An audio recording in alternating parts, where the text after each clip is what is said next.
Welcome, welcome, folks. Andre's welcome, Quill, Russell. We got Alan for the first time, right? Feel free to drop a hello in the chat. We'd love to hear from you. Already saying some hellos and welcomes. Nice. Andres, how you feeling? We got you in the running for the giveaway tonight. Quill, welcome. Quill is a former sexpert. They'll be on the panel next month as well. Russell, welcome back. How's everyone doing today? Yes. Quill, yes. Congrats on getting a new car too.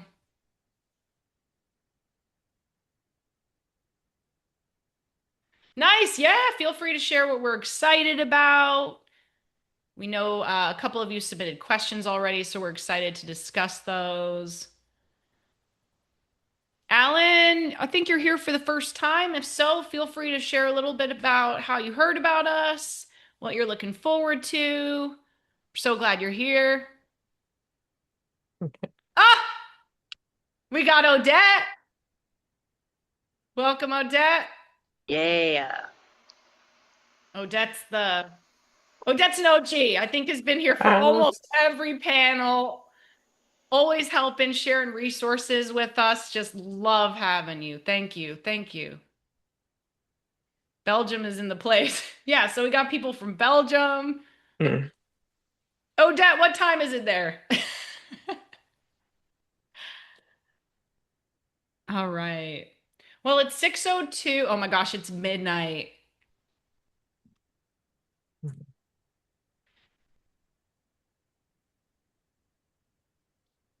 Yes, you are. Now you are, Wayne. Yeah, here we go. Perfect. All right. Well, Yeah. thanks for tuning in so late, Odette from Belgium. It's midnight. Oh my gosh. And I'd be alone in bed by now.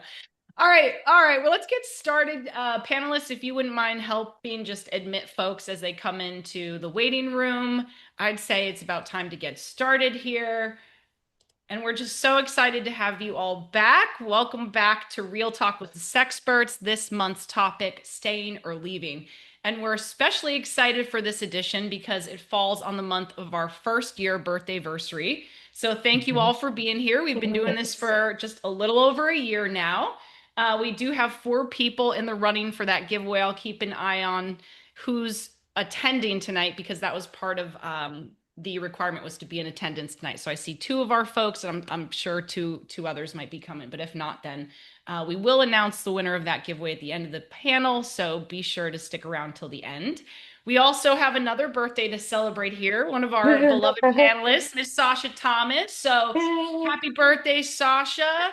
Panelists, guests, if you want to just, drop a little message in the chat, wish her happy birthday. If you've attended in the past and Sasha's been a panelist, feel free to share something that you've learned or you love about her. We all know she has a huge heart and appreciate her being here with us. And for those of you that might be here for the first time and don't really know much about Real Talk, we're a live Q&A panel of certified therapists, coaches, sexologists, educators, pleasure activists who transform conversations around sex, relationships, love, modern dating, and intimacy based on your burning questions. So, in tonight's panel, as mentioned, we're talking about staying or leaving. We know it's rarely ever that easy. And we know that relationships evolve and change, and that might mean repair, redefining, or letting go. So, we're here to talk about all of that and more tonight. I'm your host, Jamie Azar, sex, relationship, and intimacy coach, educator, sexologist, founder of Erotic Expressions, where I work with individuals and couples to dismantle shame, recenter pleasure, and redefine relationships and intimacy beyond pressure and expectations. And I'm especially excited tonight to introduce you to our newest guest and panelist, Jordan Costin. So I'm going to pass the mic over to you if you'd like to introduce yourselves, and then the order of panelists for introductions is in the chat. So thanks so much, Jordan. Sure. My name is Jordan. Thank you. First of all, thank you for having me here. I'm really, really excited. This is my first inaugural time being on the panel here at Real Talk. So I am a therapist, a psychotherapist. I own a practice called Affirmative Therapy of Northern Virginia, as I'm in the Washington, D.C. metropolitan area. And I specialize in working with members of the LGBTQ community throughout their entire life cycle, as young as 6, all the way up until on the 60s and above. And in addition, I also sit on a podcast. I co-host the Queer and Kinky Couch, where myself and another therapist, who's also a very close friend of mine, we talk about everything that runs the gamut from different types of clinical issues and talk about sexual experiences and intimacy in a very friendly and inviting manner, if you will. So that is me, Jordan Costin. Thanks so much, Jordan. We love the Queer and Kinky Couch. So if you haven't checked that out, folks, definitely check it out and subscribe to their YouTube channel as well. Thanks so much, Jordan.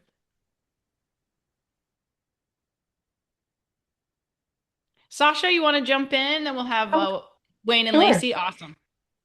Hi, I'm Sasha Thomas. I'm a polyamorous widow, mother, friend, lover, passionate partner. Been non-monogamous for over 20 years. And I really just help people, you know, offer guidance with exploring or deepening their relationships in non-monogamy, particularly individuals in the second, third stage of life. As me, I'm an older woman over 50, and so we have a lot of different situations that occur later in life, and so I'm here to support them on their journey through intimacy, sex, relationships, love, loss, and just redefining their intimacy on their own terms. That's pretty good, Sasha. Yeah. Thanks. Uh, Hi, my name is Wayne. I am a sex intimacy and relationship coach, certified coach over at Los Angeles Sex Therapy. I'm on several different podcasts. Actually, we do a podcast with Los Angeles with Last. It's pretty dope. With the owner of Last and two other people. It's amazing. Let's see. I guess, been non-monogamous for 25 years possibly. In my relationship of 23 years has been non-monogamous since the beginning of it. So I have a lot of lived experience. I love working with people. I love helping people to reframe how relationships can be. And actually, I love one of my favorite questions to ask people is, what is your ideal relationship? Like if you could take your partner out of it, what is your ideal relationship? Let's go as big as you want, and then we can scale it down from there. Because I love to hear just what does your imagination go and what are your thoughts and ideas around what is a relationship to you? So I love that question. But yeah, so hello everyone. That was awesome, Wayne. I love hearing about the stuff that you do. I'm Lacey. I am an adult sex educator and a certified intimacy, sex, and relationship coach. I'm in Los Angeles, and I primarily work with religious purity culture survivors. So I deal with a lot of religious trauma. I also work a lot in the kink and BDSM space, polyamorous space. A lot of second adolescence, folks coming to realize that we're queer later in life, as is so often the way with that demographic. Yeah, that's my little byline. Perfect. Love it. Thanks, everyone. And yeah, let's get into it. So, the first question we received, the person is wondering about ghosting. And they said, I have a question about knowing whether you have been ghosted or not and how to navigate the feelings that come with it. I was talking to a girl I met on a dating site. Things were going great, but I don't know what went wrong. So, yeah, there's a couple pieces to the question. So, like, what is ghosting? How do you know when it's happening? And then, how do you navigate the feelings that come with it when you've realized it's happened?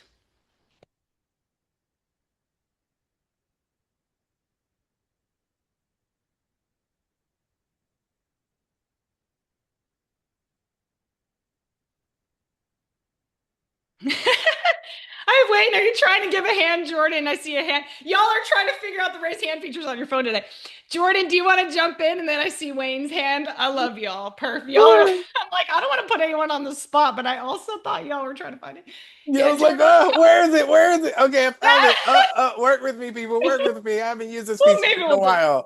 You're good. What's coming up for you? Ghosting is generally an abrupt into communication, right? Or extended pause. It can be defined in those kind of terms, right? So communication, the sending and receiving of signals. So that can be on a phone call, FaceTime, text message, emails, what kind of goes on in modern technology. But when you have a specific rhythm, and that rhythm can be different. So it can be we have a rhythm that we speak once a week. It can be a rhythm that we speak once a month.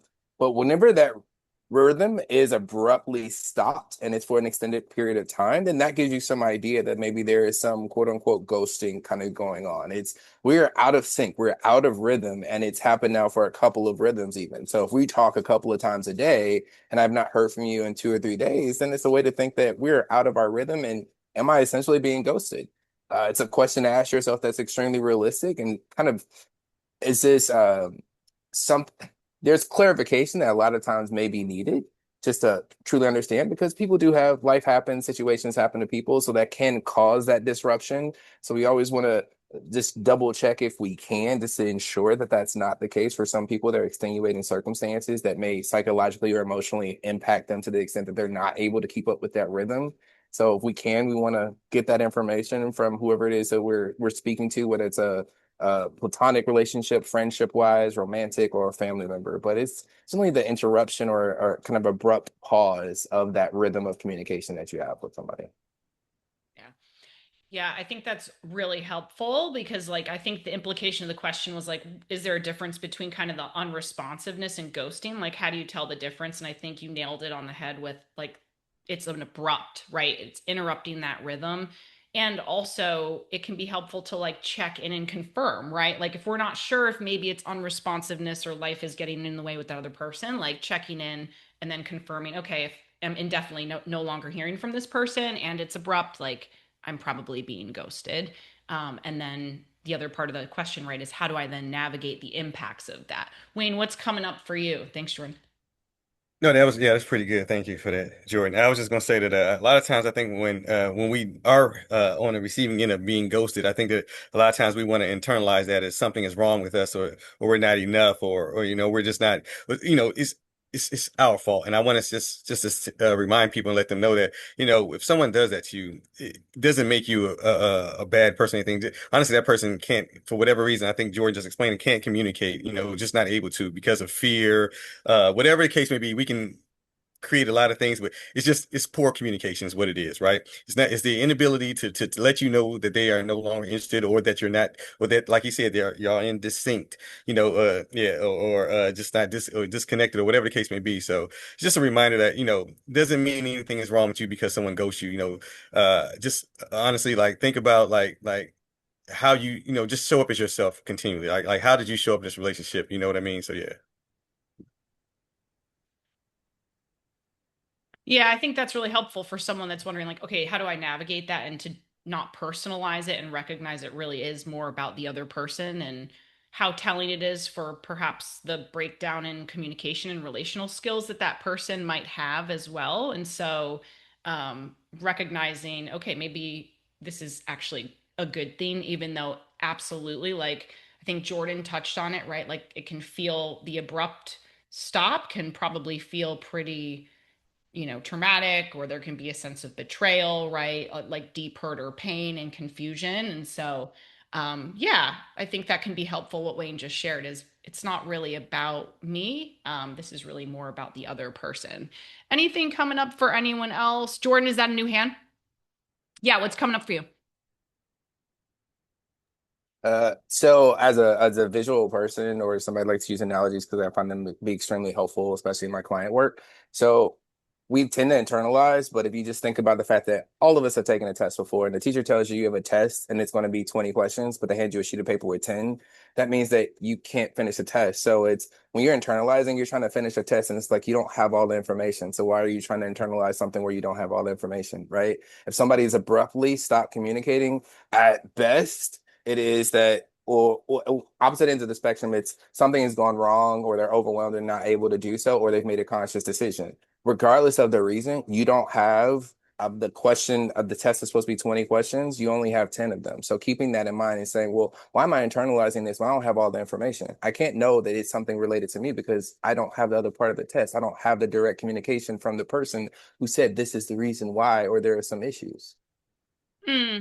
Yeah, and people are resonating with that in the chat. Like people are saying, I do agree one should always come about a silence with a positive mindset, caring approach, right? Like even making those assumptions within that space, right? And then leading to kind of the spiral. And yeah, then they're saying no answer to that check-in, that is beyond abrupt unresponsiveness and might go into like the land of ghosting. Yeah. As I was reading about ghosting too, I came across a term called ghost lighting. Has anyone heard of that? Ghost lighting is when someone disappears and then reappears and acts as if nothing happened, kind of minimizing the impact too. So, any advice for someone if that were to happen, like they've been ghosted and then ghost lighted, where the person reappears? Sasha, any advice around that? You're muted. Well, about the ghostlighting, that's brand new to me. I haven't heard that before, but um, when you're ghosted, and that's fairly for like people that are just getting into the dating scene, from the old school dating when we didn't have ghosting. It's a situation where you have to think about repair for yourself, and also thinking about like, what do I do the next time? You're not going to be able to control whether someone does it to you, but you can control how you're going to react to it and what kind of boundaries you put in place. And so I think that kind of goes along with that gaslighting. So if it's happening, which it happens now, it's easy to do, but when it happens now, you can have those safeguards kind of put in place, a support system, and how to avoid having to have closure so bad. So the next time somebody pops back into your life, you already have these boundaries set. So that way you can say, hey, well, this happened. Let's, figure this out, or we have to come to an end. We can't do this again or keep going. But I think having those clear boundaries, having support around ghosting, and people like this and these podcasts and talks help a lot with these questions. So setting up boundaries are probably the best thing I could do to combat the ghostlighting. But that's new to me. Haven't heard of that one before. Yeah, and that's Don't great. want That's it to happen to me. I think I've had yeah. it happen before. I've had it happen before, but I didn't know there's a name for it. So now Yeah, I putting know. a I name love for learning. putting a name to it too sometimes helps. Like just putting a name, like that's, whatever it is, even if it Yeah. changes next week, putting a name to it and not just being out there like, what just happened, that helps. Yeah. So And now I people are know what saying in it the is. chat, yeah, they're resonating like ghost lighting is a red flag. That might be a utilitarian connection. Yeah, love it.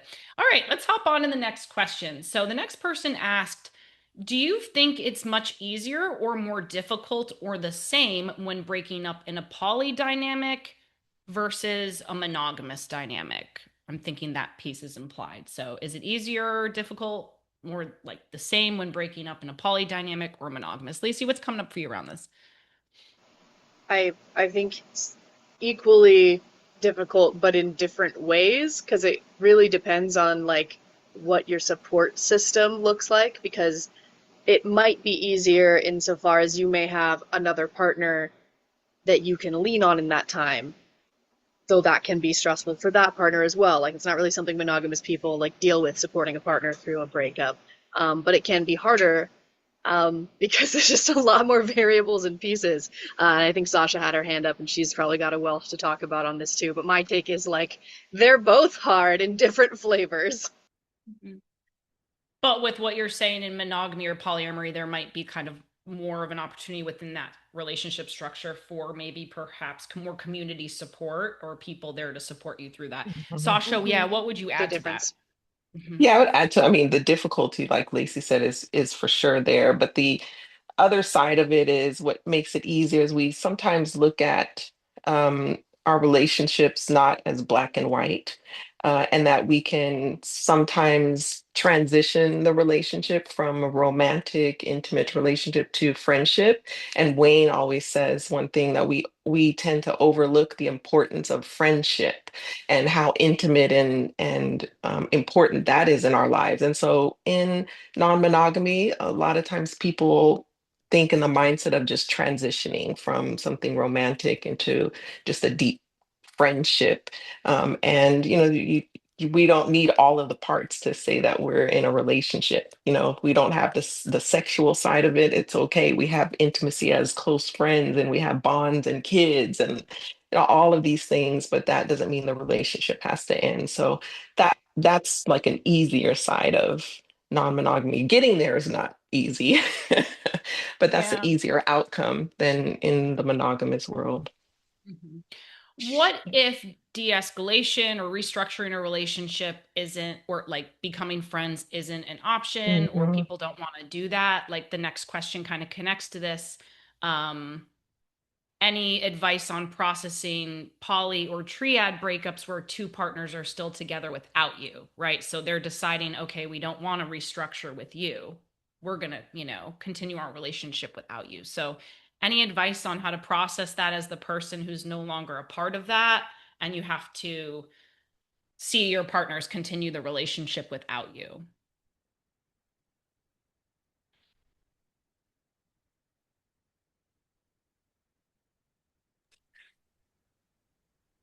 Yeah. Yeah, You're Sasha. raising hand. Yeah. Well, yeah, okay, so I don't sometimes I don't always feel like the poly or the non-monogamous thing is it's always that much different than a breakup in any other relationship. It's still it's a loss, and you're going through that whole same loss of the relationship and the grief of it all.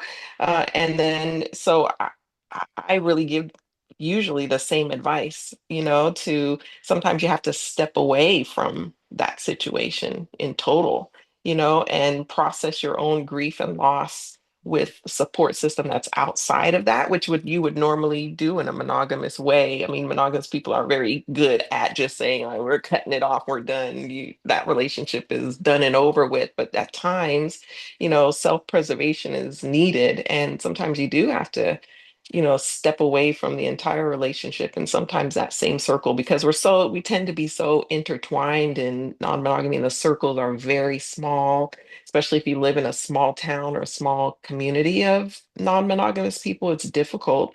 But being able to step away and have a different support system is helpful. So sometimes I try to not make it so much like poly non-monogamy difference. It is just a difference of processing your grief and loss in the same way anyone else would. And finding that support system, those support Finding systems that support you mentioned. system. Yeah. Yeah, you mentioned too. Jordan, what's coming up for you around this? Well, the emotional response, well, just kind of echoing a little bit of what Sasha said, the emotional response, it's still going to be very similar, right? Like in terms of how that impacts us. And when it comes to processing relationships, whether it's a traditional or untraditional relationship, it's really thinking about, and it's maybe very rudimentary for some people, but essentially you're either growing together with your partner or partners or you're going apart. And that processing really helps you gain foundational knowledge and understanding of, okay, if we're not together, generally there's some growing apart that's happened and really trying to assess when that did. Because that's really helpful in that processing. It's not, yes, there is the loss part of it, but when we get beyond that, that initial impact, right? That I am extremely sad because of the loss of relationships I had. It is okay, well, where did we kind of diverge, right? Where did we kind of go from we were all in this happy relationship with one another to not? And really getting into understanding and processing that is what helps people get to that better phase, so to speak, so that you can be, especially if it's a small community of people, that you all can see each other and it's, well, I've done the work now versus, okay, I'm still emotionally dealing with this. It's, well, no, I've done the processing to truly understand, appreciate where we kind of diverged, right, in terms of these relationships. And I've dealt with that, understood it, processed it, and I'm able to kind of move forward. Mhm. Yeah, and it sounds like for me that sounds like or feels like acceptance. Like a little more Yes. acceptance work, right? Yes. After Yes. processing that grief. And kind of one more outshoot of this question, and I think it kind of connects to acceptance is like, okay, so once we've processed the grief and loss around no longer having our partners or them moving on, how do you come to terms with the realization that you were the one responsible for deeply hurting your partners? So how do you, and is that part of the acceptance work? Is there more to that? So not only processing the loss, but processing I'm responsible for hurting, for the hurt. Is there anything to be done there? Is that something we sit with? Is that something we eventually communicate with our ex partners? Sasha, what's coming up for you? Well, I always sometimes bring my own life experience in it, and I've been in a situation where I was the cause of the breakup. And to see my old partner was with someone else or enjoying all the things that we did, and I was the cause, that was very difficult for me. That was a tough time. And so not only was I processing that breakup, I was processing like, oh, what did I do? So um my again, the support system is so important, and my support system held me accountable. And then I also had to like forgive myself, and think about like what can I do the next time, or to do better. And also think about some of the things that maybe I didn't do for myself in that relationship that caused me to do these things. So I had to think about like what didn't I do? I didn't speak up for myself like I needed to, or say the no's, or I'm not comfortable with that, and I let things go. And then that's letting that person believe something totally different. So I had to really think about my part in that way, and then take care of myself and say, what didn't I do that caused me to, do all of these things that led to my relationship falling apart. So it was a lot of work, but support system and having people, hold you accountable, but also having grace for you, and also having grace for yourself, because a lot of times it is really you not advocating for yourself, speaking up for yourself. A lot of the times, if you dig a lot deeper, like Jordan said, really dig after you're going through the grief and the pain of it all, to dig deep, you'll see that a lot of it is there was some betrayal of yourself too at some point in time. And so that's what I learned to, once you get past that, dig a little deeper, find some grace. Thanks, Sasha, for sharing Yeah. that. Wayne, what's coming up Mhm. for you? And people are saying in the chat, lessons learned are really a healing part of the grieving process, worth the work. Wayne, what would you add to that? Yeah, me and Sasha have had so many conversations around this area, yeah, and I think that just to add to it is that just again being able to take accountability for your part. Again, things are very nuanced, so it's not black and white, right? So understanding nuances and understanding and also thinking about what is the apology? Are you trying to apologize for what reason? Like understanding why you are apologizing. Are you trying to apologize to maybe get this person to forgive you or not be mad at you, or you truly, feel, whatever you're feeling that whatever rupture you may have caused that you're like honestly like I'm sorry about that. Like, and just drawing from my own experience, I've realized that trying to apologize to get somebody to be okay with you is again, it's almost like a selfish kind of apology, right? Because I want you to forgive me. I want you to be okay. Just because you apologize, you may not be forgiven. And I hope that everybody can understand that, like, you're apologizing because you hurt somebody and you want to let them know that that you understand what you did in the case of this rupture or whatever the case may be. So yeah. Mhm. Yeah. Thanks. Yeah, I think it's all really helpful. And I think kind of springboards us into our next question. A person is asking, like, okay, so when do we know when to walk away? How do you know when to walk away? And is there a threshold to walking away? Lacey, what comes up for you? There's a question that I like to ask and that I encourage folks to ask, which is when you're considering walking away or changing or making any type of decision as it relates to the relationship, it's like, if I choose this path, do I feel relief at the concept of that direction, or do I feel stress? And that can be about like, breaking up a relationship, de-escalating back to trying to be friends, um, whether you want to live together or not. Because this question also works for whether you are like wanting to advance or escalate a relationship too. Does the idea of living with someone or moving out from them make you feel relief, or does it make you feel stress? And that can help be like a guiding light, a wayfinding thing as you like go through your decision making process. Okay. Yeah. Checking in with that internal marker, relief versus stress. I'm curious what comes up for other people around that. Wayne, I saw Han and Jordan. Wayne, you're muted. Sorry about that. Yeah, I was saying that mine's probably a little bit more brief. I was saying if you're asking a question, should I break up, then you're probably not ready to break up, because you're still asking yourself, like, should I break up? Should I leave? So you're not ready yet. And when you're ready, I always say like you'll know when you're ready. Like things will you just like, you know what? I can't do this anymore. There's nothing else for me to do here. Like I'm at my end. And I think that you feel it. Like a lot of times you just feel it in your body. Like yeah. And trust and believe that the other person feels it as well. If you feel it, they feel it. You're already in it. Like it's not just a one-way thing. They know what's going on. Even if they are silent, even if they aren't saying anything, they know that there's been a shift in the relationship, and it's just that somebody has to come forward and actually speak it into existence. Yeah. Mm. Okay. Okay. So it's more for you like a somatic experience. It's like the body knows even maybe before like that's how it's a telltale sign. The body knows kind of.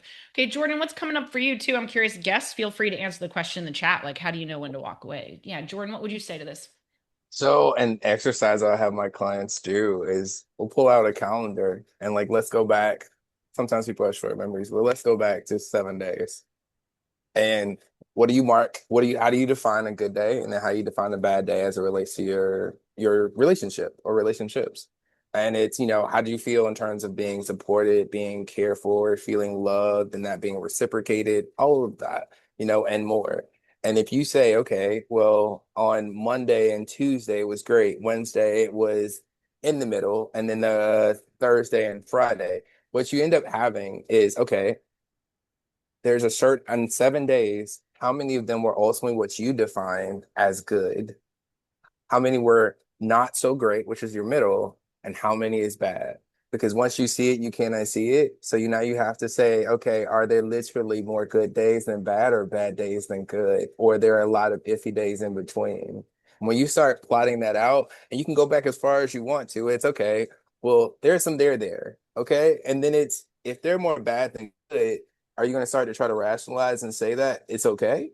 Right? Like, oh, okay, I've actually plotted this out, or I'm starting to think back over a month, 3 months, 6 months, 8 months, and I'm stressed, I'm frustrated, I'm emotionally dysregulated as it relates to my think about it in that way, now that's where that question really comes into play. It's like, should I be even just given how this impacts me, how I feel affected, right? Because now we're talking about historical data, because that's what we're doing. We're human beings. We're actually taking data, whether we realize that or not. You have all the data there. Now we're just analyzing it. So it's really and truly a question of, okay, do I want to leave or do I want to stay based off of knowing whether how many bad, good days or indifferent we're having. Hmm. Yeah, so assessing like the quality and relationship satisfaction, like Yeah. quality, kind of percent, like, yeah, percentage of like happiness. Like, what Yeah. percentage are you happy in your relationship? I think around that too, like, is there a desire? Is there a willingness? Like, if we are unhappy more of the time, like, do both people or all people want to work on that? Like, is there a desire and willingness to work on the relationship and improve relationship, satisfaction and communication skills? Like, returning to the why, like, why are we in this relationship? Like, let's return to that. Like, are we still aligned with that? Um, but yeah, I think those are all really helpful things and also three different perspectives on the topic. Let's see what's coming up for other folks. If I cannot talk to my partner about my feelings, or if I do and they are still ignored, I have to go. Staying at that point creates resentment, and I refuse to do that. Okay, so sounds like a deal breaker, like when someone's feeling dismissed, maybe, or invalidated, they're not heard or respected. Yeah. I leave when I would not resent myself for trying enough. Okay, so yeah, I think Jordan, that kind of alluded to kind of what you were sharing too, like maybe assessing capacity. How much more willingness do I have to put into this relationship satisfaction or happiness we're experiencing? And maybe you're at a breaking point, like Wayne said, and your body knows it and it's time to walk away. Yeah, good. All right, perfect. Yeah, good. And people are saying I can walk away when I know that my closure can be autonomous. Okay. Love it. Thanks for sharing, everyone. All right. So the next question that we received was about agreements and dynamics in polyamorous relationships. And the person asked, what are some unfair dynamics that lead to breakups in polyamorous relationships? And how do you protect yourself from unsafe agreements? Yeah. So, what are some examples of unfair dynamics? How do you protect yourself from these? Yeah. Lacey, Wayne, what's coming up for you folks? I would say some of the most common that I see and encounter are like undefined or hidden hierarchies, where maybe people or a couple or someone will like assert that they don't have a hierarchy but actually practice one. Um, Relationships in which like there is veto power where someone can basically override another person's agency. The things that like all come up for me, they have this common thread of like agency of all parties not being considered and respected. Like unicorn hunting, which is not polyamory. It's not ethical non-monogamy. It's using a person as a toy when you should just hire a sex worker. That comes up a lot because the unicorn, the bisexual third partner, tends to get treated as like an accessory without really like consideration for like, hey, this is a whole human. This is a relationship situation, and they have their own agency and needs and boundaries. The top three for Yeah. me. So like transparency, valuing consent, autonomy, looking out for contradictions in ways where people are claiming to practice something but maybe not. So are they practicing ethically? Anything else I missed? Oh, veto power, like kind of abusing power in relationships. Consent is informed. So transparency is a no-no. Okay, yeah, consent needs to be informed. Wayne, what's coming up for you? Yes. So I know you said something about how do I not end up in spaces or situations where agreements feel unfair or something like that. So I always try to, Unsafe. Yeah, how do you unsafe, right? protect yourself from Right, unsafe right. agreements? Yep. So I always try to tell everybody like understand the difference between boundaries, agreements, and control, right? I think those are very important. I think that understanding like when something feels like it's control, why do you need that control? What is that control for? What is the purpose of that control? Because then you start to feel like that's when these things start to feel unfair for you, right? Because now someone is telling you when you can and can't and where. It's a lot of I always call it like the monogamy hangover. We want to bring these monogamous ideologies over to the non-monogamous world and try to make them fit. Like so because you feel uncomfortable with something, now you want to try to control it, right? Because it makes you feel uncomfortable instead of you leading into the discomfort and trying to figure out why you're uncomfortable. So that's a huge thing. So check in with yourself and see, are you feeling like, is this feeling like I'm feeling controlled, or does this feel like an agreement that and when I'm agreeing to something, am I agreeing under distress, right? Am I agreeing because my partner I feel like my partner is having a hard time. So I'm agreeing because like, yeah, okay, dang, I guess I can agree, to make them feel comfortable. So understand again, when we're going into these relationships, just knowing what things are, like boundaries of self, agreements are between us and just understand what control is. So yeah. So looking out for the differences between rules, agreements, and I kind of got from you also like enthusiastic consent, checking in with that around ourselves in terms of the agreements we negotiate and enter into. Okay. Yeah. Anything else coming up for anyone here?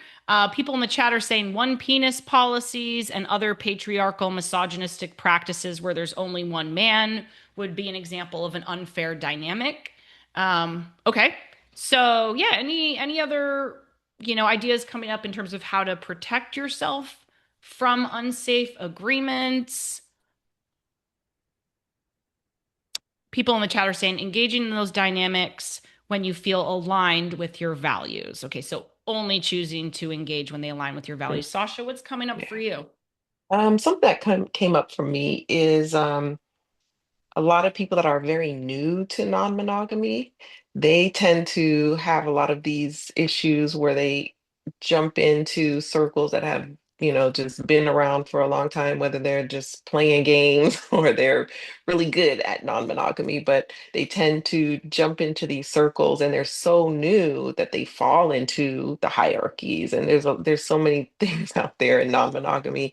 You may think that you've read and studied on non-monogamy and maybe polyamory, and then you find yourself in a circle of swingers and you're gonna, yeah, I mean, that's gonna probably be disastrous for your idea of what a relationship is. So a lot of new people fall into dynamics where it feels unsafe and not healthy for them because they're new. So that's kind of a common thing that I've seen. Very people embedded in the polyamorous, non-monogamous circles, and then bringing in new people and just kind of, I don't know, just wreaking havoc on people's feelings sometimes. So I think that if you're new, you should be cautious. Okay. Yeah, thanks for Yeah. adding that. Yeah, Jordan Mhm. Lacey, what's coming up for you? uh, really Yeah. important that you voice your discomfort, right? So we feel unsafe in moments where we're not voicing what is our discomfort. So vocalizing that and saying, what's making me uncomfortable? Let me, one, be self-aware and say, I'm uncomfortable, right? Because that leads to not feeling safe. If I'm uncomfortable, then I need to address that. And then with others within your community, your support system, especially if you are engaging, like in terms of dating and or romantic dating, it is making sure that you're vocalizing it, having a conversation, getting to a better place, having some sense of resolve. Because if not, then that sense of not feeling safe is only going to increase. So you want to do that. And then the second thing is, what are your verbal agreements? So it's really, really important that in incorporating what Wayne was talking about is it's not about control, but there are verbal agreements that are agreed upon, right? So this is what we entering into this relationship with each other, whether it's a dating relationship or however you want to define it, it is making sure that you're on the same page. So there are verbal agreements that you have with your said person or people, and you want to make sure that you're understanding and appreciating of those, and that again, if they make you feel uncomfortable, that you're vocalizing that, right? So the goal is not to, if you feel unsafe, not to remain there, to acknowledge that and make sure you're having the appropriate conversation so you don't remain in that place. hmm Like the interoception, the awareness and self-advocacy around it, and being aware of what our values are so we can negotiate and enter into relationships that uphold those for ourselves as well. Yeah, love it. Thanks for sharing. Lacey, what would you add to that? Yeah, two things, education and discussion. There's a lot of writing now and a lot of content creators who are very good, who talk about polyamory and healthy practices. Remodeled Love, Unapologetically, Joy, Real Poly Life. I think Sasha is one, Wayne is one. Um, the Ethical Slut is the seminal book. Polysecure is really popular a few years ago, and it's follow up Polywise. So like learning and educating. I'm in a lot of Facebook groups where people like learn and tell stories and ask like, "Does this sound right?" And everyone was like, "No, that is a gigantic red flag. Run away." Or like, "Ah, sometimes in this situation." So like communities can be really helpful, especially if you don't have a local community. And then as far as discussion goes, I'm going to drop a link to a resource that I've used and that I really like. From a company called Otter Being that has polyamory conversation cards that are just about like various ways that you think about and approach different elements of non-monogamous or polyamorous relationships. So I really like conversation starter cards, like we're not really strangers type vibes. So those are my two for like setting yourself up to protect yourself, is like arming yourself with information both about the concept and then self-knowledge, and then learning about how the other person thinks about and views things. Well said. Thanks, Lacey, and thanks for sharing that resource. Love it. All right, let's hop into the next question. This person's asking, what is the best way to deal with emotionally avoidant individuals when they blame you for breaking up with you? So this person is dealing with emotional turmoil from being let go from a poly relationship. They requested equal consideration and got dumped. So how do you deal with emotionally avoidant individuals that are blaming you for breaking up with you? Like you're the issue. You're why I broke up with you. And dealing with the emotional turmoil from that when all you were asking for is equal consideration.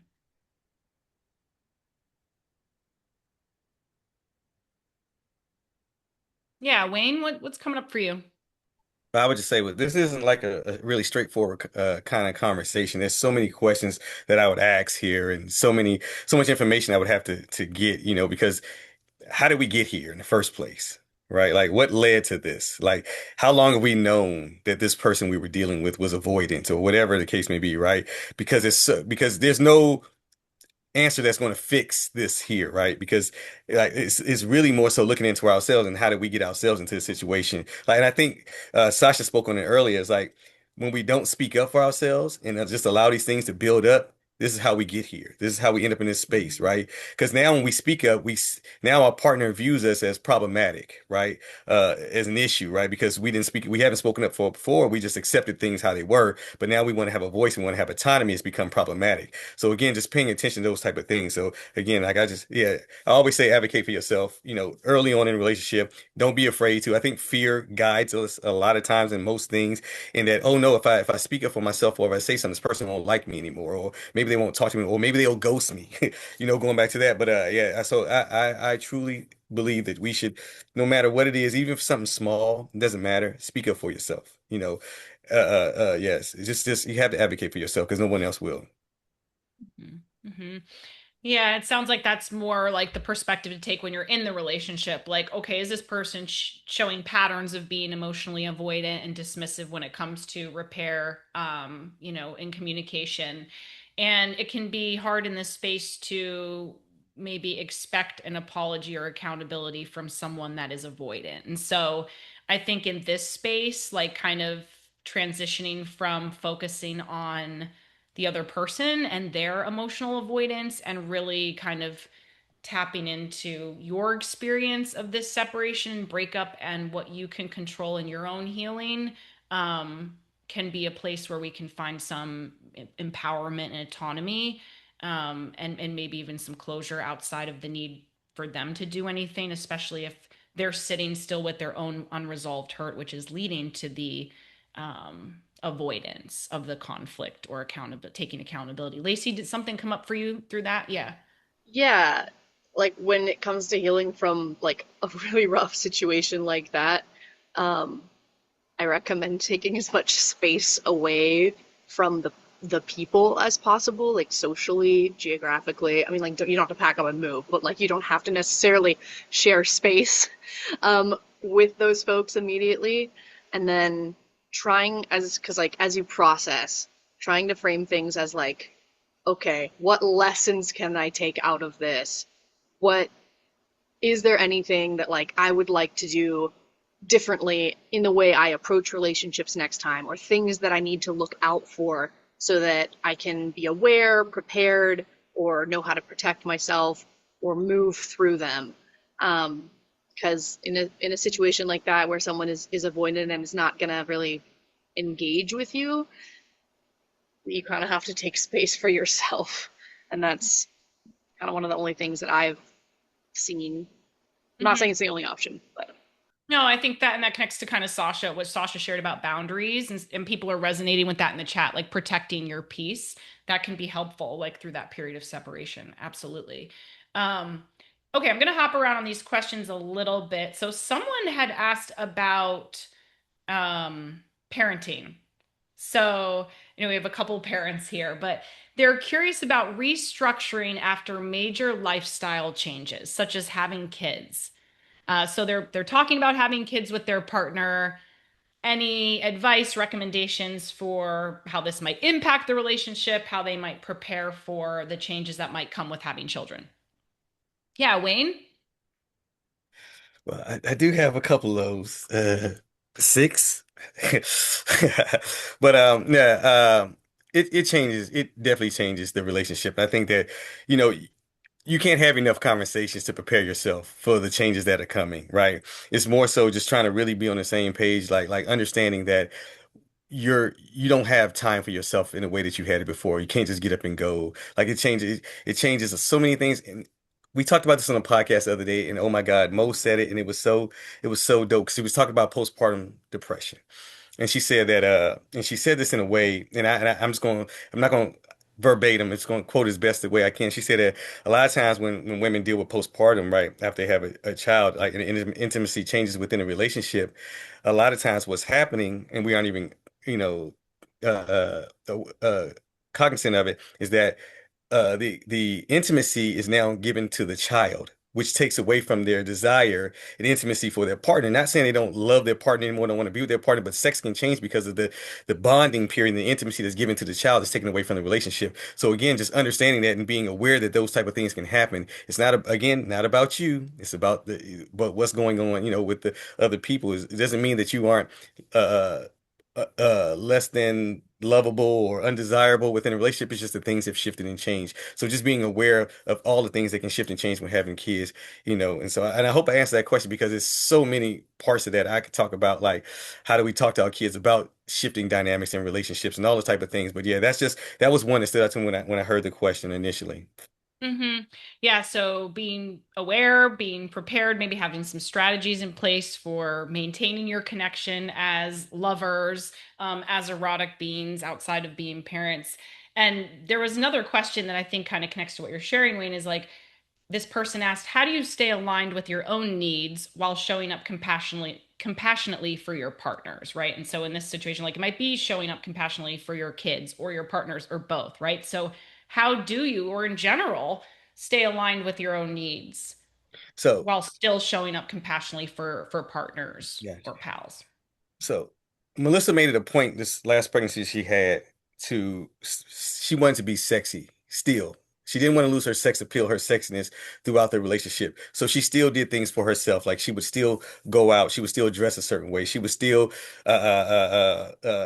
engage with people. Like she wanted to keep that for herself because that's what helped her stay grounded and to feel good about herself, right? So she wouldn't lose herself in again just being a mom, just being a parent, right? And so again, like we talked about, just autonomy and having for self and taking care of yourself. So yeah. Yeah, good. Jordan, what would you add to that? So it's really important that as autonomous human beings, we define what our self-care is. And and we come up, you can easily come up with a list as a whole exercise. I go through clients with helping them define what that is. And you go through and you look at it every so often, so to speak, and just say like, hey, okay, do I need to change what self-care looks like for me? But then you keep that list and that is kind of a good indicator. And there's people just tend to think of self-care as this one huge list or one list, but it's actually can be broken down into small, medium, and large. So it's what's something small I can do. I watch a favorite television show because I've had a emotionally dysregulating day. So it's something small. Something large is I like to go on travel. It takes money, logistics and planning and everything else related to that. But it's okay. I have my self-care list and I'm somewhat at least checking in with that.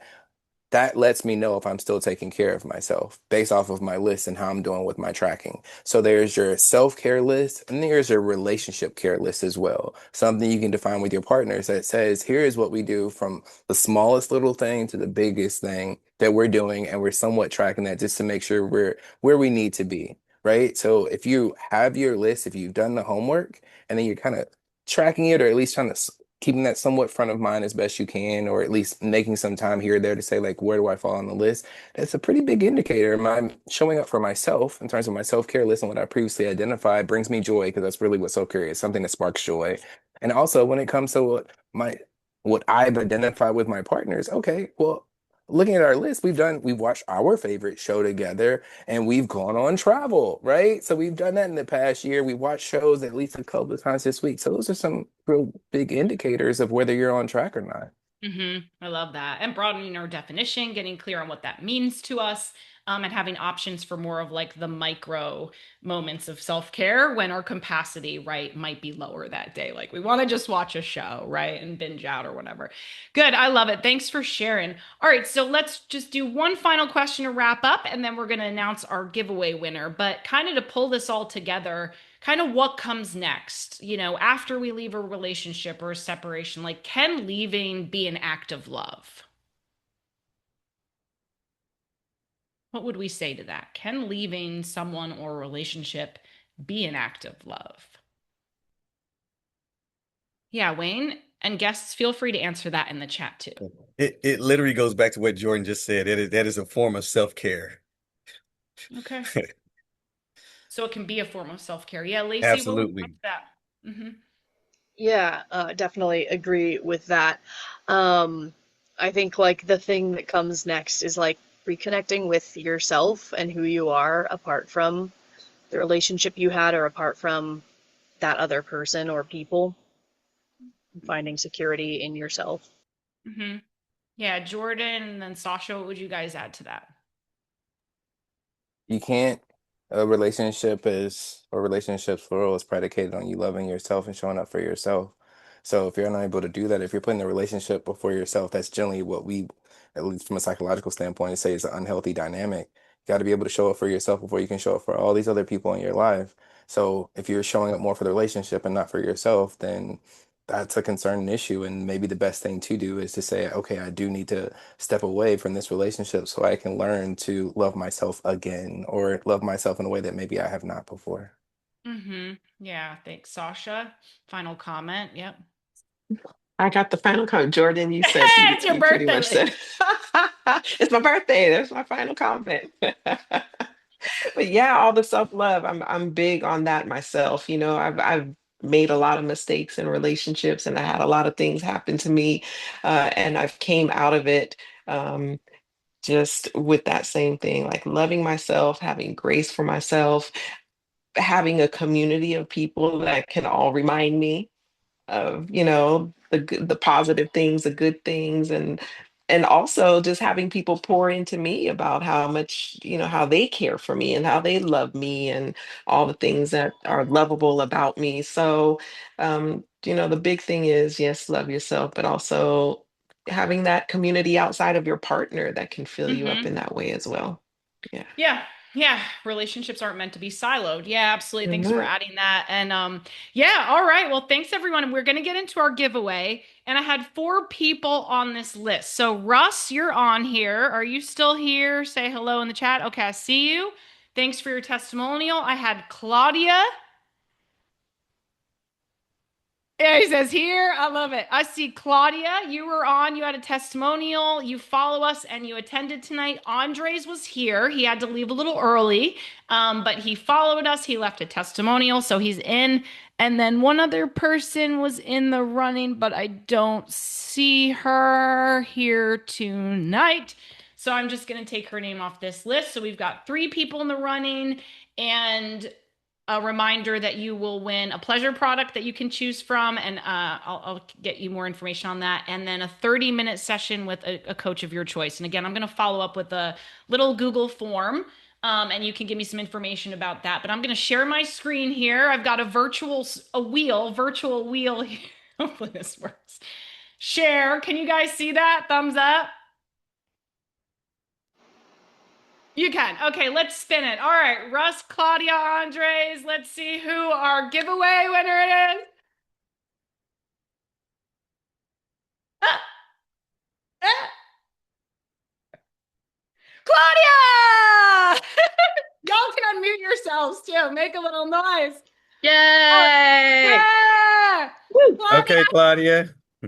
Okay, All Claudia, you're right, a winner. girl. Feel free to Yes. say something in the chat. Let us know you're here, you're happy. All right. Congrats. And Claudia, I know you have just thanks for coming. Thanks for and everyone, thank you so much for being a part of our Yes. community and showing up. Like I love having this every month. I love having you here. Jordan, thanks for being on tonight. Thank you to all of our panelists, to our amazing guests. Feel free to share one word in the chat that describes how you're feeling right Mm, now or something that mm, resonated with you, something you learned.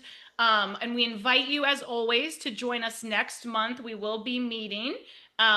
For Pride Month, and that will be June 16th from 6 to 7 p.m. Eastern Time, live on Zoom. We'll be going beyond the binary. So we had a queering pleasure panel last year. So this will be a little different, but still celebrating Pride Month. Yeah, so follow us if you aren't already. Follow us, subscribe to our YouTube. Panelists, any final comments here?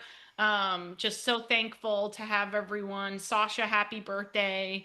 And yeah, we're looking forward to seeing you next month. Claudia, I will follow up with an email to you and information about the giveaway, and you can let us know how you want to proceed. People are saying happy birthday, Sasha. Quill will be with us next month thank on Beyond the you. Binary. So a lot Yay, of you have. Quill. Can't wait to see you. Jordan will be back next month. Wayne, Sasha, Lacey, are you all on for next month too? Hell yeah, brother. Okay. We've got a couple others coming on too. James Mosley will be back, Polly Lone Ranger, Jerry St. Yay. Louis of Colors Healing, Jordan's pal over there and partner in crime at the Queer and Kinky Couch. And a reminder to check out. Superstar panel. Oh, we're going to Superstar Yes. have an panel. all-star panel. So we love it. We love having you all. To see that. Yeah, we're excited. So thanks everyone for being Yes. here. Yeah, we will see you all next month. Back. Thank you so Yes. much. Thank you. Thank you. Yeah, Russell. All right. Thank you for participating. Cool. You're like June Pride is stacked. All right. Yeah, Mhm. cool. People enjoyed. Thanks for another great topic. All right. Nice, nice, nice. All right. I'm gonna stop recording here in just a second. Let's hit this button.